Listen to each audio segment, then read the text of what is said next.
Clara's parents, Lucy and Alexander McNeil. They had agreed to raise their granddaughter. Lucy and Alexander's home was about 7 miles from Clifton. Their farm was located just outside Cavendish, a seaside town on the northern shore of Prince Edward Island. Maud's grandparents owned one of the nicest homes in Cavendish. It was surrounded by cherry and apple orchards. The house also served as the local post office. It was an important place on the island. Hugh left his daughter with her grandparents and went to find work in Western Canada, far away from Prince Edward Island. Maud's grandparents were in their 50s. They had already raised 6 children of their own. They hadn't expected to raise another. They fed their granddaughter hearty meals and gave her a bedroom in their farmhouse. But they were very serious people. They did not show Maud much love and affection. Prince Edward Island. Prince Edward Island, PEI, is the smallest Canadian province.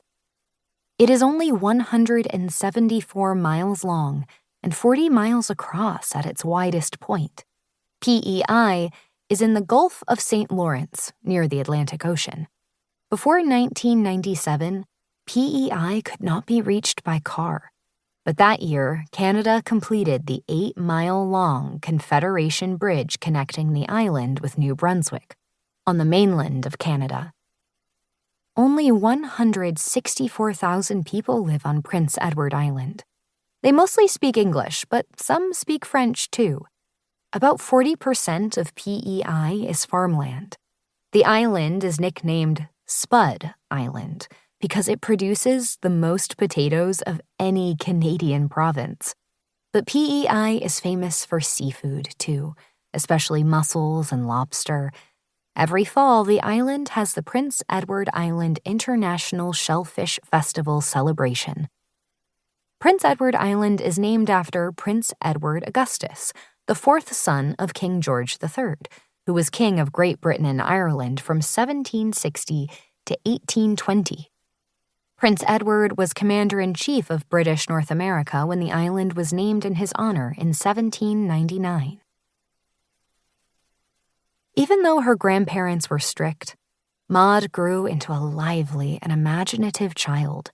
She had 2 make-believe best friends that lived in a cabinet with glass doors.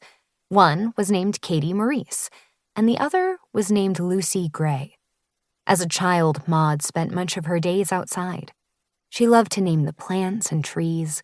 She called them Little Syrup, Spotty, Spider, and White Lady Birch.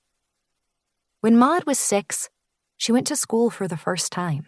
The schoolhouse only had 1 room, and children of all different ages shared the same classroom. When Maud started school, she could already read. With the help of her grandmother, she had been learning since the age of 3. Maud loved stories and books. When she wasn't outside playing, she was inside reading. Her grandparents had a well-stocked bookcase filled with leather-bound novels. One of Maud's eventual favorites was Little Women by Louisa May Alcott. The story follows the lives of 4 sisters from childhood into adulthood. When Maud was 7, 2 brothers named David and Wellington, Nelson, came to live with her and her grandparents. During this time, it was common for friends and neighbors to take in children who needed a home. PEI was a small community, and everybody looked out for one another. The boys' parents had died, and Maud's grandparents had enough space, food, and money to care for them. The boys attended school with Maud and helped out with chores on the farm. Maud and the Nelson brothers became the best of friends. They built playhouses in the orchard and spent hours on the beaches, running in and out of the water. David and Well stayed with Maud's family for 4 years. Then they moved to a new home.